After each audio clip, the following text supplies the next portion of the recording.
బైబిల్లో యేసుక్రీస్తు ద్రాక్షారసం తాగాడు అనగానే, వైన్ తాగాడు అనగానే, ఈ రోజుల్లో బార్లలో, వైన్ షాపుల్లో దొరికే ఆల్కహాల్ అని చాలామంది అనుకుంటారు. చాలామంది యేసుక్రీస్తు కూడా ద్రాక్షారసం పుచ్చుకున్నారు కదా, మనం కూడా కొంచెం పుచ్చుకుంటే బాగుంటుంది కదా అనుకుంటారు. కానీ అది నిజం కాదు. అప్పట్లో పరిశుభ్రమైన మంచినీళ్లు దొరికేవి కాదు.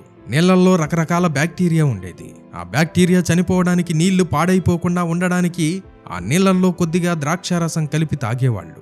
మొదటి శతాబ్దపు మిడిల్ ఈస్ట్ కల్చర్లో అదొక కామన్ డ్రింక్. ఏదైనా ఫంక్షన్కి వెళ్తే మనకిప్పుడు వెల్కమ్ డ్రింక్ ఎలా ఇస్తారో అలాంటిదన్నమాట. అంతేకాని మత్తు కోసం తాగేది కాదు. అయినా సరే పరిసయ్యులు యేసుక్రీస్తును తాగుబోతు అని బ్లేమ్ చేశారు. అంటే దేవుడు ఒక కఠినమైన యోహాను రూపంలో వచ్చినా సరే వీళ్లకు నచ్చలేదు. ఒక ప్రేమగల స్నేహితుడిగా యేసుక్రీస్తులా అందరితో కలిసినా వీళ్ళకి నచ్చలేదు. ఎందుకంటే వీళ్ళ సమస్య వాళ్ళిద్దరి లైఫ్ స్టైల్తో కాదు, మారు మనస్సు పొందండి అనే వాళ్ళ మెసేజ్తో. తమ తప్పులను ఒప్పుకొని తప్పించుకోవడం వాళ్ళకి ఇష్టం లేదు. తమ ఈగో, అహంకారం, ఆలయం మీద తమకున్న పవరే వీళ్లకు ముఖ్యం. అందుకే దేవుడు సాక్షాత్తు తమ కళ్ళ ముందు నిలబడినా ఆ కపట భక్తికి కళ్ళు మూసుకుపోయి ఆయనను దూరం చేసుకున్నారు.